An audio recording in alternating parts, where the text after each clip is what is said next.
Hi guys, and welcome to another episode of the Strong Guy Story Time with me, the Strong Guy.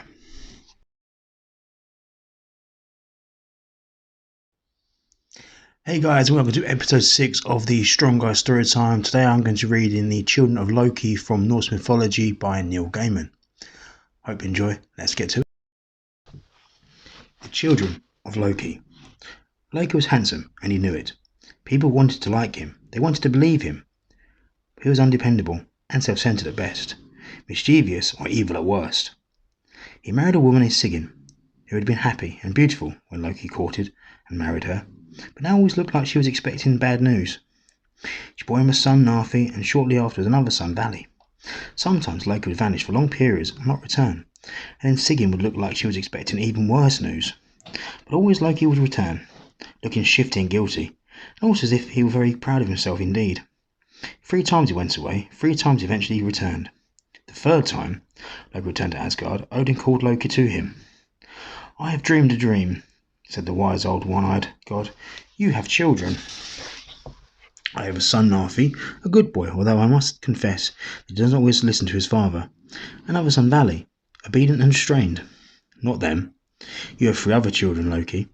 You have been sneaking off to spend your days and your nights in the frost giants with Angrboda, the giantess, and she has borne you 3 children.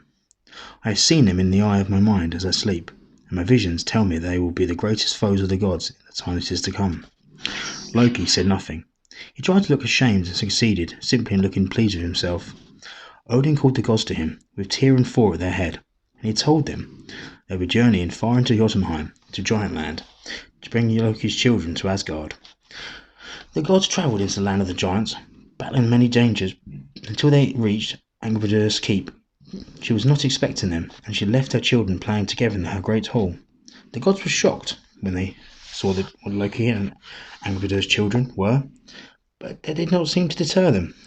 They seized the children, they bound them, and they carried the eldest between them, tied to a stripped trunk of a pine tree, and they muzzled the second child with a muzzle made from knotted willow. They put a rope around its neck as a leash, while the 3rd child walked beside them, gloomy and disturbing.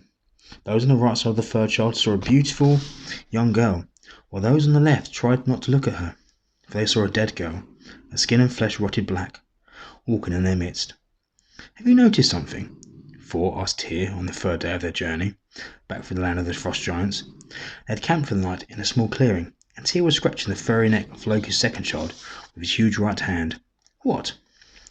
"They are not following us, the giants. Not even the creature's mother has come after us, as if they want us to take Loki's children out of Jotunheim." "That is foolish talk," said Tyr, but as he said it, even though the fire was warm, he shivered. 2 more days of hard travelling and they were in Odin's hall. "These are the children of Loki," said Tyr shortly. The first of Loki's children was tied to a pine tree, and was now longer than the pine tree it was tied to. It was called Jormundir, and it was a serpent. "It has grown many feet in the days we have carried it back," said Tyr. Thor said, "Careful, it can spit burning black venom. It spat its poison at me, but it missed. That's why we tied its head to the tree like that." "It is a child," said Odin. "It is still growing. It was anywhere it can harm nobody." Odin took the serpent to the shore of the sea that lies beyond all lands, the sea that circles Midgard, and there on the shores he freed Jormundir and watched it sliver and slip beneath the waves and swim away in loops and curls. Odin watched it with his one eye until it was lost on the horizon, and he wondered if he had done the right thing. He did not know. He had done it as his dream had told him, but dreams know more than they reveal, even to the wisest of the gods.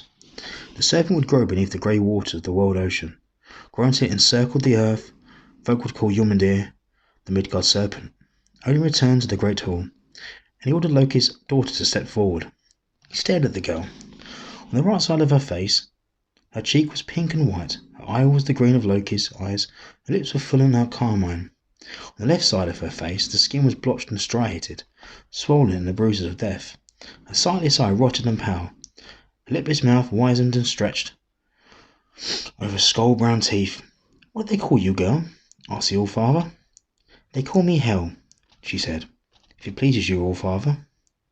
"You are a polite child," said Odin. "I'll give you that."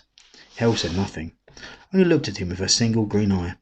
sharp as an ice chip, and her pallid eye dull and spoiled and dead, and he saw no fear in her face. "Are you alive?" he asked the girl, "or are you a corpse?" "I am only myself, Hel, daughter of Angrboda and Loki," she said, "and I like the dead best of all. They are simple things, and they talk to me with respect. They'll even look at me with revulsion." Odin contemplated the girl. He remembered his dreams.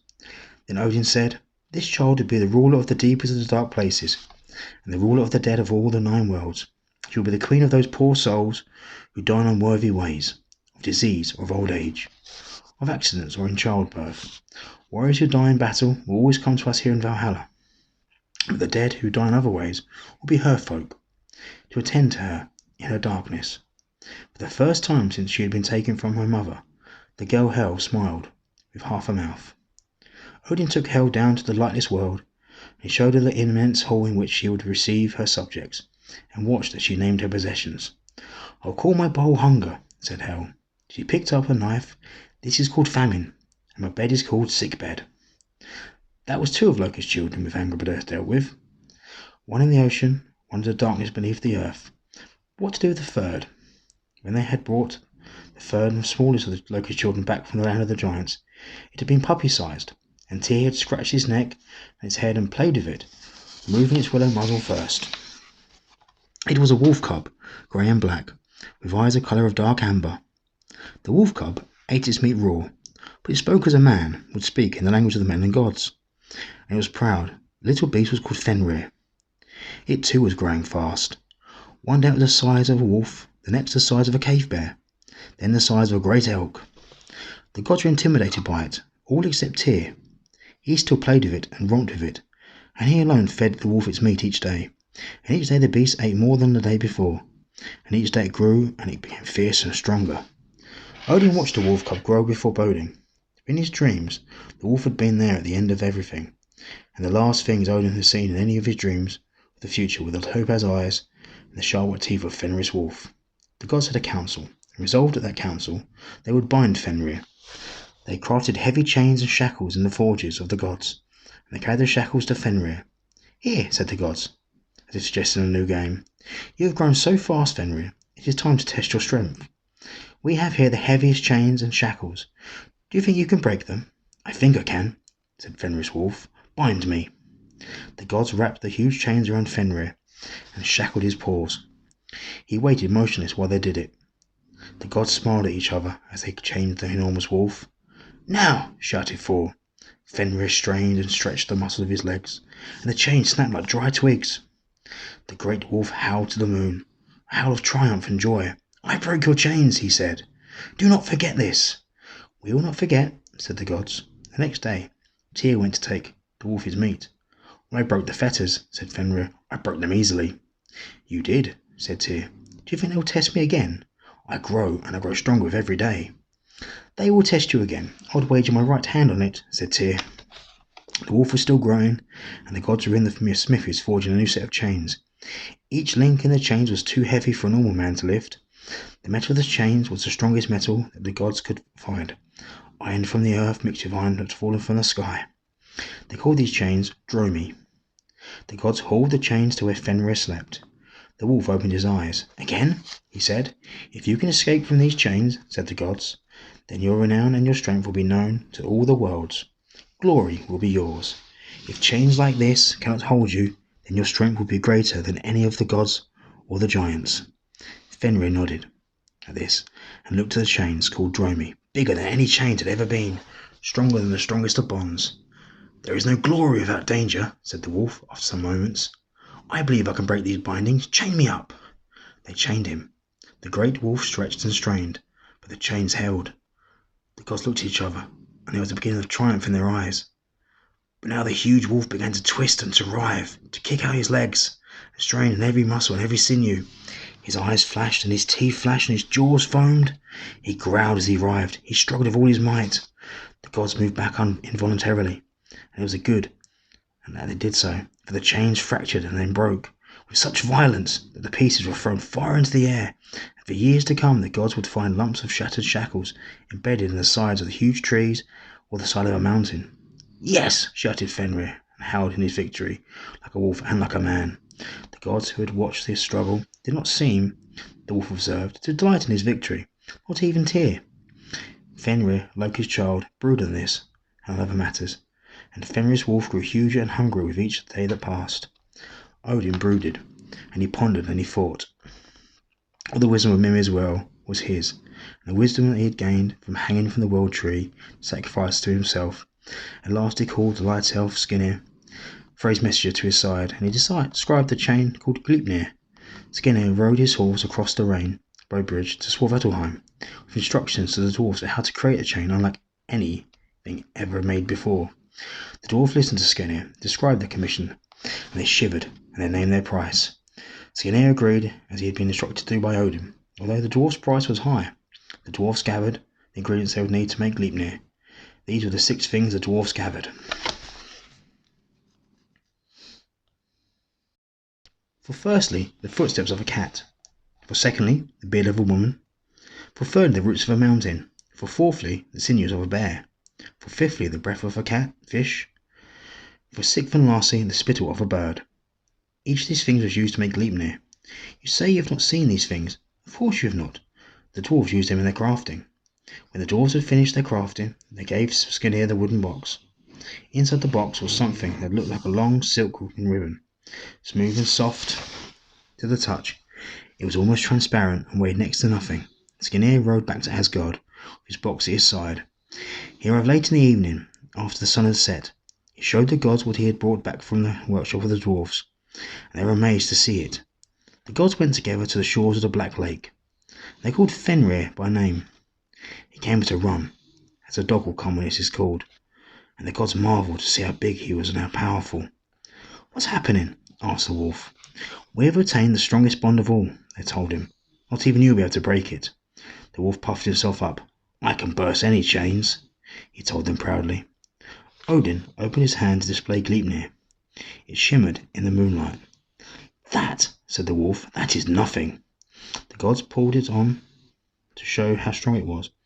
"We cannot break it," they told him.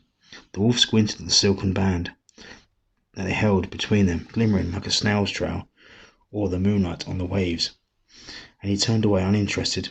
"No," he said. "Bring me real chains, real fetters, heavy ones, huge ones. Let me show my strength." "This is Gleipnir," said Odin. "It is stronger than any chains or fetters. Are you scared, Fenrir?" "Scared? Not at all. What happens if I break a thin ribbon like that? Do you think I will get renown and fame? That people will gather together and say, 'You know how strong and how powerful Fenrir's wolf is? He is so powerful he broke a silken ribbon.' There will be no glory for me in breaking Gleipnir." "You are scared," said Odin. The great beast sniffed the air. "I scent treachery and trickery," said the wolf, his amber eyes flashing in the moonlight. "And although I think your Gleipnir may only be a ribbon, I'm not content to be tied up by it." "You? You who broke the strongest, biggest chains there ever were? You are scared by this band?" said Thor. "I am scared of nothing," cried the wolf. "I think it is rather that you little creatures are scared of me." Odin scratched his bearded chin. "You are not stupid, Fenrir.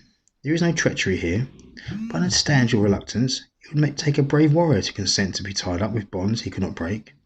I assure you, as the father of the gods, that if you cannot break a band like this, a veritable silken ribbon, as you say, that we gods will have no reason to be afraid of you. We will set you free and let you go on your way." A long growl from the wolf. "You lie, All-Father. You lie in the way that some folk breathe. If you were to tie me up in bonds I cannot escape from, then I do not believe you would set me free. I think you would leave me here. I think you plan to abandon me and to betray me. I do not consent to have that ribbon placed on me." "Fine words, and brave words," said Odin. "Words to cover your fear at being proved a coward, Fenrir's wolf. You are afraid to be tied with this ribbon. No need for more explanations." The wolf's tongue lolled from his mouth, and he laughed, showing sharp teeth, each the size of a man's arm. "Rather than question my courage, I challenge you to prove there is no treachery planned. You can tie me up in if one of you will place his hand in my mouth. I will gently close my teeth upon it, but I will not bite down. If there is no treachery afoot, I will open my mouth when I have escaped the ribbon, when you have freed me. His hand will be unharmed. There, I swear, if I have a hand in my mouth, you can tie me in your ribbon. So whose hand will it be? The gods looked at each other. Balder looked at Thor. Heimdall looked at Odin. Hone looked at Frey. But none of them made a move. Then Tyr, Odin's son, sighed and stepped forward and raised his right hand. I will put my hand in your mouth, Fenrir, said Tyr. Fenrir lay on his side, and Tyr put his right hand into Fenrir's mouth, just as he had done when Fenrir was a puppy, and they had played together. Fenrir closed his teeth gently until they held Tyr's hand at the wrist without breaking the skin, and he closed his eyes. The gods bound him with Gleipnir. The shimmering snail's trail wrapped the enormous wolf, tying his legs, rendering him immobile. There, said Odin. Now, Fenris wolf, break your bonds. Show us all how powerful you are. The wolf stretched and struggled. It pushed and strained every nerve and muscle to snap the ribbon that bound it. But with every struggle, the task seemed harder. With every strain, the glimmering ribbon became stronger. At first the gods sniggered, then the gods chuckled.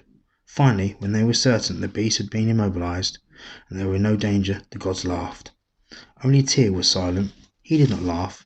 He could feel the sharpness of Fenris' wolf teeth against his wrist, wet as a wolf of Fenris wolf's tongue against his palm and his fingers. Fenris stopped struggling. He lay there unmoving. If the gods were going to free him, they would do it now. But the gods only laughed the harder. Thor's booming guffaws, each louder than a thunderclap, mingled with Odin's dry laughter, with Balder's bell-like laughter. Fenrir looked at Tyr. Tyr looked at him bravely. Then Tyr closed his eyes and nodded. Do it, he whispered. Fenrir bit down on Tyr's wrist. Tyr made no sound. He simply wrapped his left hand around the stump of his right and squeezed it as hard as he could to slow the spurt of blood to an ooze. Fenrir watched the gods take one end of Gleipnir and thread it through a stone as big as a mountain and fasten it under the ground. Then he watched as they took another rock and used it to hammer the stone deeper into the ground than the deepest ocean. Treacherous Odin, called the wolf. If you had not lied to me, I would have been a friend to the gods, but your fear has betrayed you. I will kill you, father of the gods. I will wait until the end of all things, and I will eat the sun and I will eat the moon, but I will take the most pleasure in killing you. The gods were careful not to get within the reach of Fenrir's jaws, but as they were driving the rock deeper, Fenrir twisted and snapped at them. The god nearest him, with presence of mind, thrust his sword into the roof of Fenris's mouth. The hilt of the sword jammed in the wolf's lower jaw, wedging the jaw open and preventing it from ever closing. The wolf growled inarticulately, and saliva poured from its mouth, forming a river. If you didn't know it was a wolf, you might have thought it was a small mountain, with a river flowing from the cave mouth. The gods left that place, where the river of saliva flowed down into the dark lake, and they did not speak, but once they were far enough away, they laughed some more, and clapped each other on the back, and smiled, the huge smiles of those who believe they have done something clever. Tyr did not smile, he did not laugh. He bound the stump of his wrist tightly with a cloth, and he walked beside the gods back to Asgard, and he kept his own counsel. These then were the children of Loki.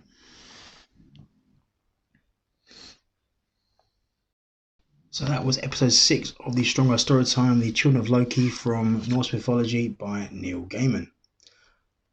See you next time. Hope you enjoyed. Thank you for watching.